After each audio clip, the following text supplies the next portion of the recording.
going to be talking about all that good LLM and Gen AI functionality that we've been hearing all about a lot today so far.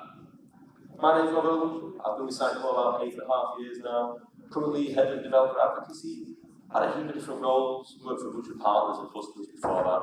And I'm just happy to be in India. Like, this is the 4th time I've been at SUGCON here, 3 times in Bangalore, once in Delhi, and as everyone else has said on stage, like, it's one of my favourite places to come and visit. It really is.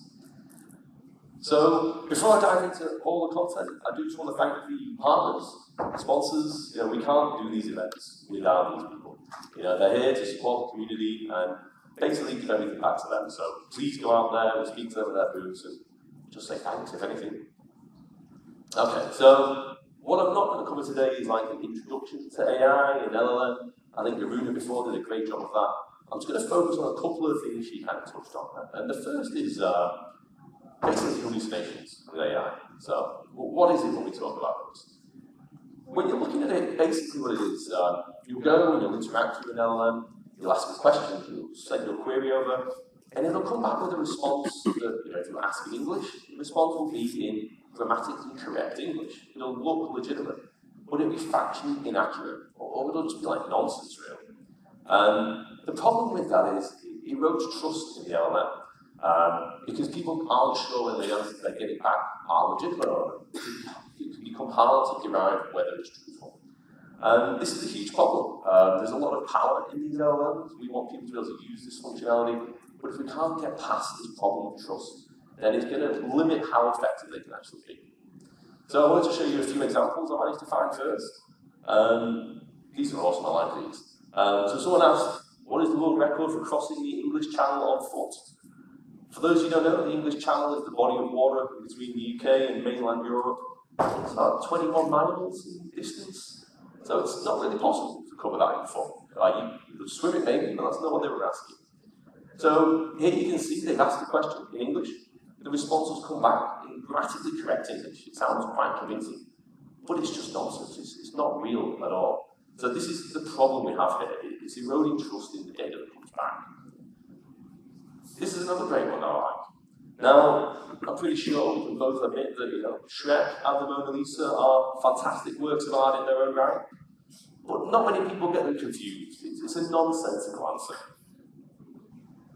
The LLMs are also meant to have safeguards on them. They're not meant to return data that's like illegal or dangerous in any way, or personally identifiable data. And you can see it has a good attempt here first. You know, someone's asking for information about piracy websites. And at first, the LLM doesn't give the data. But it becomes pretty easy to get around those safeguards and get access to the data the person was after. Other times, it can appear that it's just being quite mean. Obviously, the LLM has no concept of mean or nice or anything like that. We can't assign these human traits to what is essentially a bunch of mathematical algorithms running in the back end. I also wanted to generate some Sitecore examples too. I asked it what was coming up in Sitecore 10.7. Is this accurate, Roger?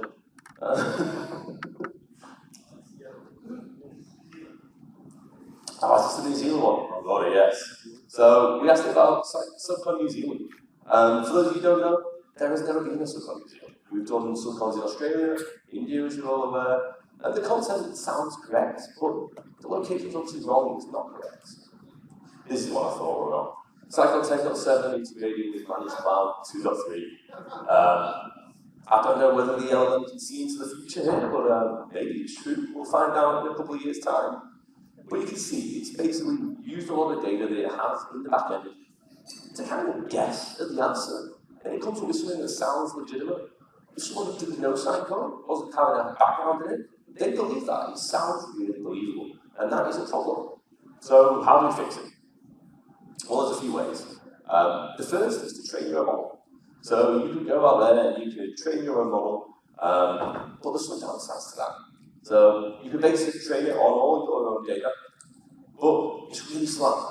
It takes a long time to train these models. They need a lot of data to do it. Because of that, it's really expensive. Like, I read an article the other day that GPT-4 costs literally tens of millions of dollars to run each time of training, which is insane.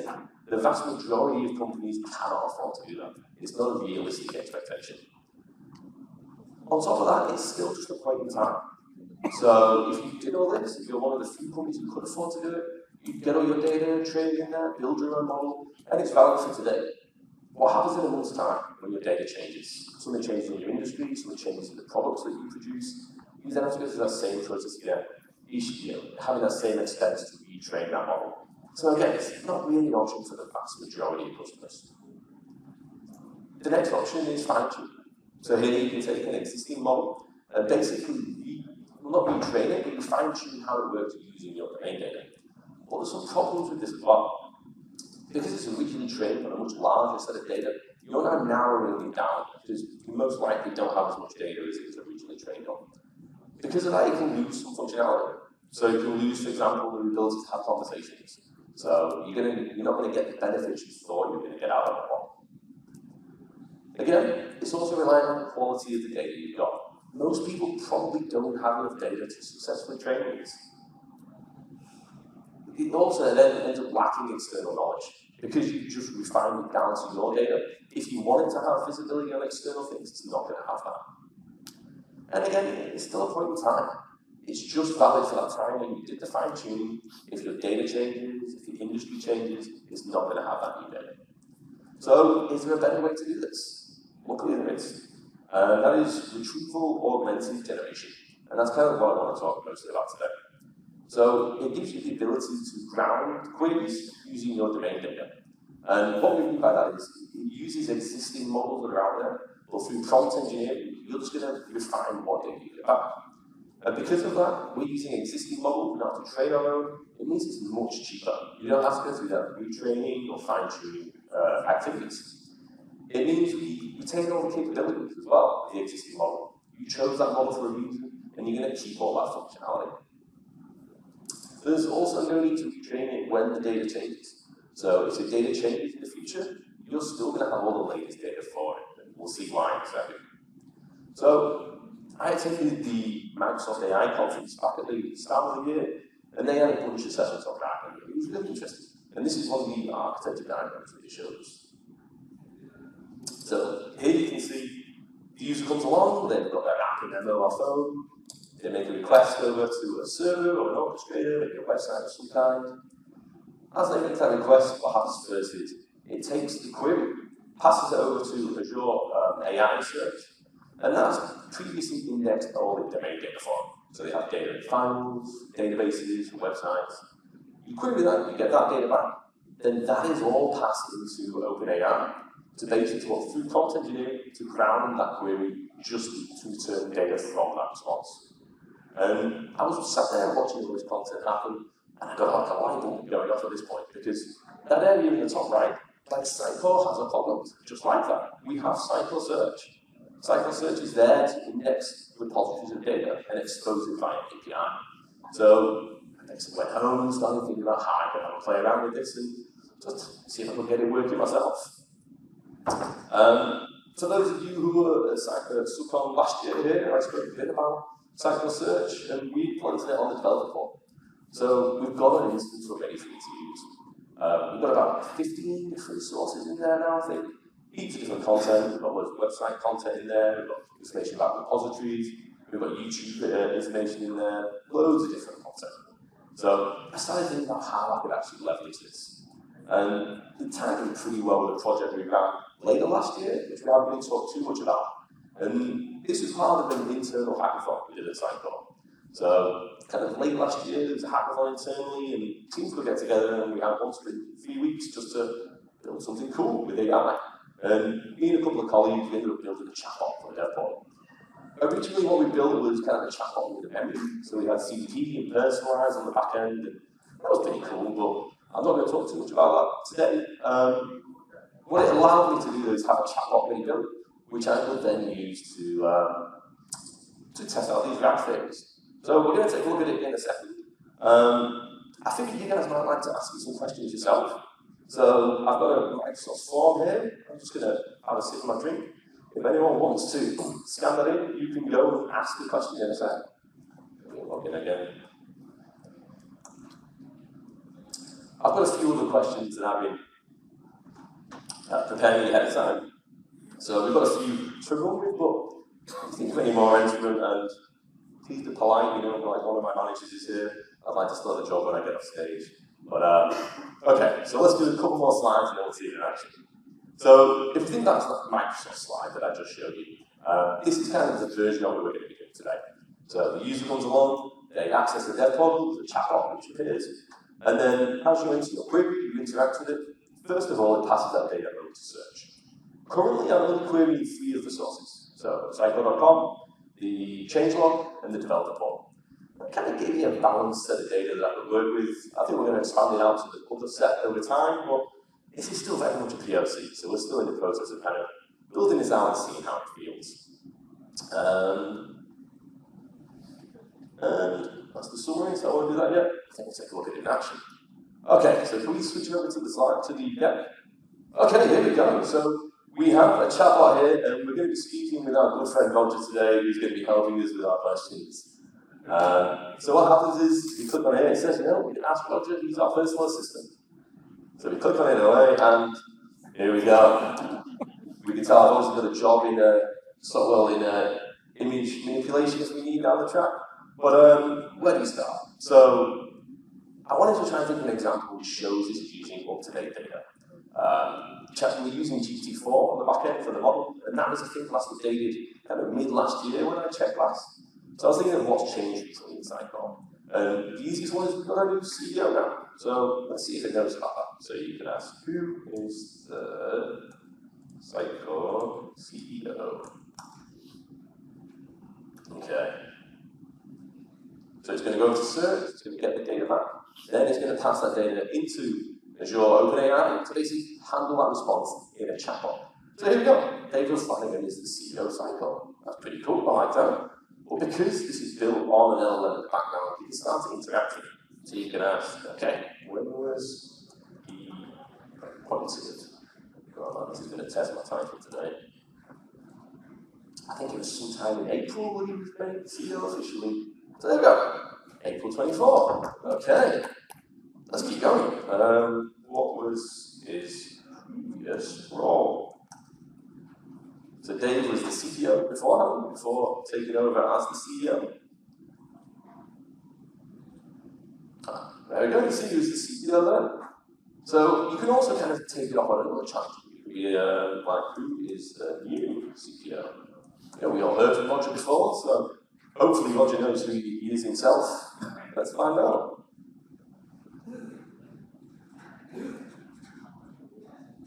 Here we go, Roger Collins been promoted to CTO. So it's really good at giving out this information and providing a rich interface to do it. I talked a little bit about guardrails before, with that screenshot for the piracy websites. They've actually improved quite a lot. So we could try and ask it some data that it shouldn't give us. So we could ask, like, what is Roger's home address? I'm pretty sure Roger doesn't want his home address on screen here. People knock on his door asking roadmap questions. So, fingers crossed.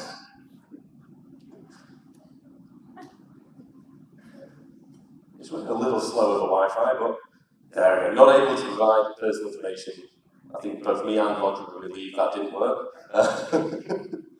Okay, so that's a good first example. I've got a few more to show. So we've got a little reset button here.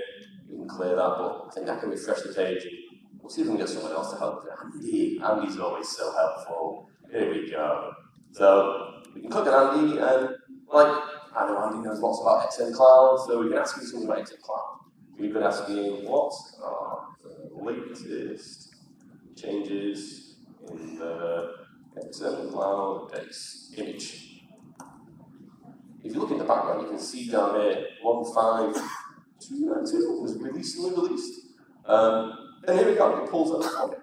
It gives me all the information about what changed in there, you know, what functionality was included. Because it's an LLM, we can start to again kind of re-query out. So it's a lot of reading, I'm pretty lazy. Like, make that more concise. And it should now just give me, you know, it's like one line summary, each of those feature changes, much better way to digest it. Okay, so let's take a look at that form and see if you are there to any questions yet. What do we have? Is this thing down? Can't sync with forms, amazing. I was having Wi-Fi problems before, so let's refresh the page and hope that works. And no matter if not, I've got some more questions we can ask it anyway. Let's try to get into it. Here we go, it's okay. How to configure WebP marketing automation, powerful site buttons. Now, I haven't tried any of these, so it may work, it may not. We don't have the documentation side in here, so let's give it a go. I'm hoping it shouldn't make it up if it doesn't know. That's the idea behind this. It shouldn't hallucinate an answer. But it doesn't have support for WebP out of the box. Install a WebP library. I haven't set up WebP in Sitecore before, so I'm not sure whether that sounds correct, but I mean, it looks like it may be true. I'm going to assume it is. Okay, so let that finish off. It's quite large, isn't it? Let's see if we can find someone else to talk to while we're here. We've already heard from Andy. Peter, here we go, awesome. Okay, so it shouldn't give us information which we don't want it to provide. So we can ask it something like completely unrelated to Sitecore. Obviously, we're not going to have that data in those search indexes. So if we ask it like, what is the average lifespan for an elephant? Kind of the question you could ask GPT normally, and it'd give you that information. And Peter's amazing, he didn't tell us. Thank you, Peter.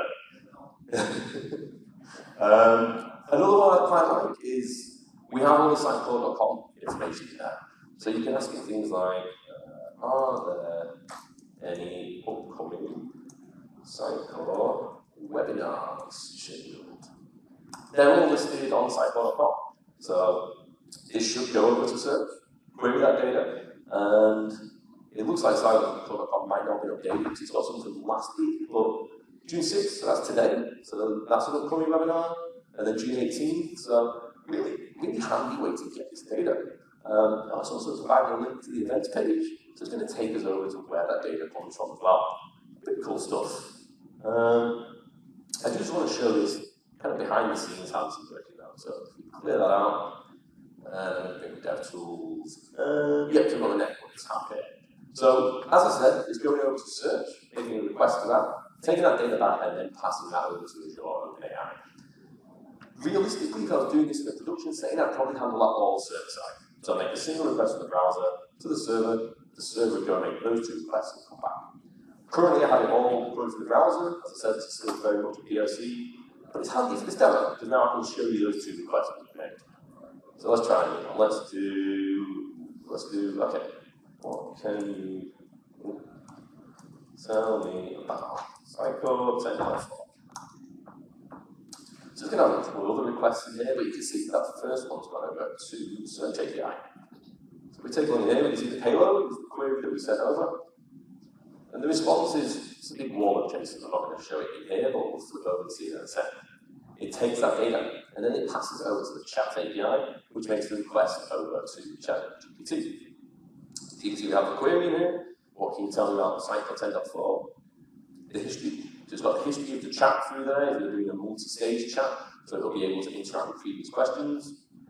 And then down below, you can see the search data. So here you can see this is what's come back from search.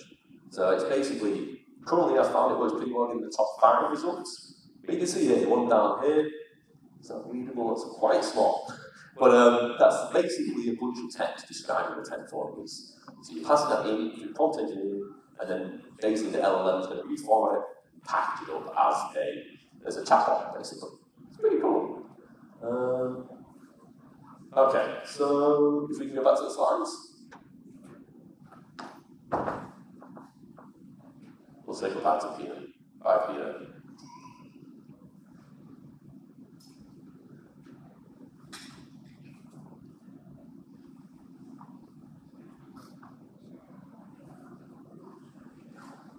Oh, right, let's flip through this a little bit. We've already seen all this.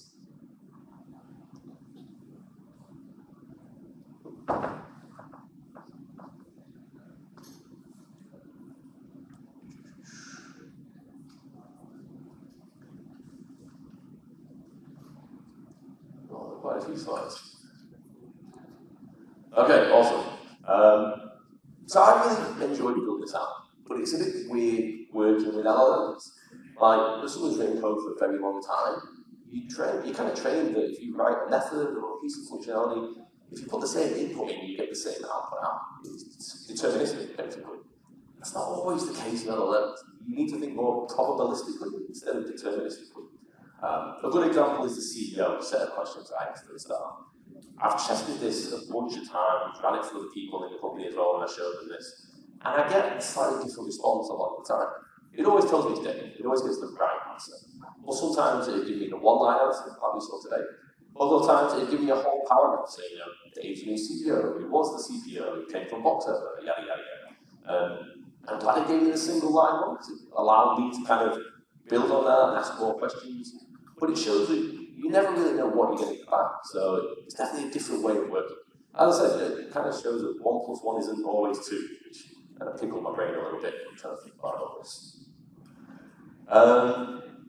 Yeah, using RAG basically is a really great option for grounding these queries. So if you have users interacting with LLMs in a way like this, you can use RAG to basically help ensure the data coming back is correct and up to date. It's a really powerful tool. And Sitecore Search turns out is really good for it. It's all API first, so really easy to basically query, get the data back, pass that into your LLM, and away you go. This is all on the dev portal, so you'll find a branch on there if you want to go and poke around. The code isn't fantastic, as I said, it's all very POC style, but if you're interested, feel free to take a look, drop me any questions. But yeah, does anyone have any questions today? You have a microphone? So just give us a second.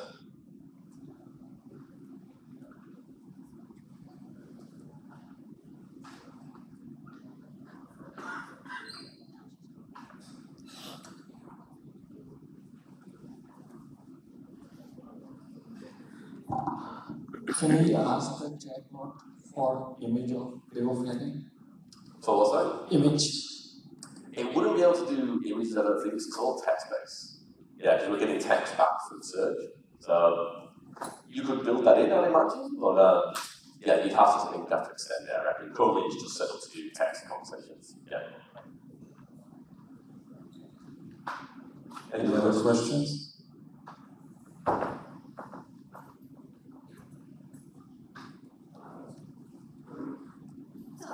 One question, so is it how it is related to Sitecore Search as a product, or is it just an integration of the chatbot on the page, or is it how it is integrated with Search as a product?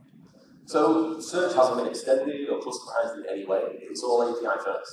So this is all basically built into the developer portal. So it's all built in Next.js. So basically there's a component in there for the chatbot, and that basically calls Search using the API, gets the data back, and then passes that data over to Azure OpenAI. So nothing custom in Search. Anyone who has Search today could go and build this themselves.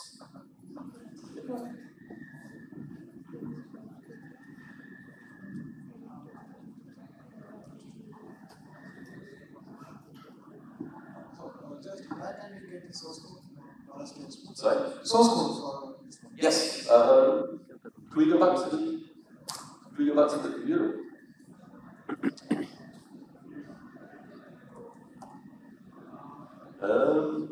Is that still working?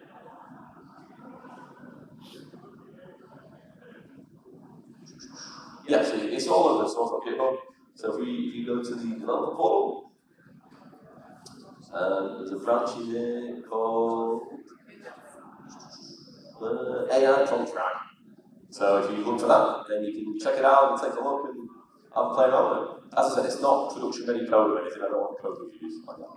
Thanks, Ted. So basically, like when we do search, right? So it will give some information like 1-line text or 2-line text. Right? If for example looking for some Excel flow related information, so I'll be getting the information from Sitecore Search, right? Because we are already getting that in developer portal. Right? That information we are trying to pass it to LLM. From there we want to get this response. Right? That's what we are doing. I missed the end of that, sorry. So in developer portal, right now it's already using Sitecore Search. Right? Yes. So we're already doing like I want, say for example, I'm looking for some Excel flow level information, right? So by default, it is providing this information back to us. So if that information we want to pass it to LLM to provide more information from the LLM, correct? That's what you need to do. Yes. So this basically pulls the data from search, passes it over to the LLM. That's where my question, because we already have all the information in Sitecore portal, right? Because Sitecore Search already providing all the domains. Now, what extra portal do we have information? Do you mean why we're using search? Yeah, exactly. Using the dev model. Because we already having all information in search itself. Yeah. So basically, we already have, as I said, we have the data indexed in search. It's all exposed via API, so you can easily send in a query to get the matching results. We have data on the dev model, but you'd have to build your own search if you weren't using search. Basically, match the query to the specific data that you want to pass into the LLM. Like search is good because it already handles all that indexing process for you. Basically, you don't need to write it yourself. Yeah. Does that answer your question? Yeah. I think the question was really why didn't you use the index or the dev portal? We don't have an index in the dev portal. The dev portal, believe it or not, doesn't have a CMS. I mean, can you recommend another one? The search index. We do. What do you mean? So the dev portal already indexing all the sites what Yes. you have on the list. Why didn't you use that search index instead of creating just 3 sites? We did. We just refined it to those 3. Okay. It's the same instance of search. We just didn't use all of the different sources because we were just testing those 3 for now, basically. Yeah. Okay. Any other questions?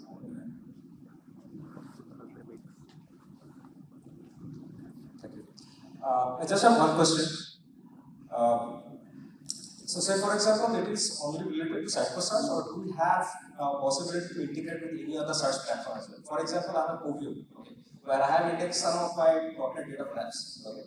So is it a possibility that I can extract the data out of it and somehow use this RAG model on top of it? Is it possible? I mean, in theory, so the Microsoft slides I showed use Azure AI Search. You could use any search platform, really. All you need is a mechanism to call an API with a query and get data back. I use Sitecore Search because we had it built and I knew that platform already, so it was easy to set up. But yeah, this doesn't only work with Sitecore Search, it works with any platform, really. Yeah. And does it have any performance impact? Because as per the mechanism that you showed, like in the architecture diagram, it's hitting first the indexes, getting out the data, and hitting again the putting AI service, and then bringing it back the exact. So is there any performance beyond that? It's going to be slower than hitting the LLM directly, for sure, because you've got the extra query going in there. But as long as you've got an API that's with like low latency, fast response times, then it shouldn't be too bad. Yeah. Yeah.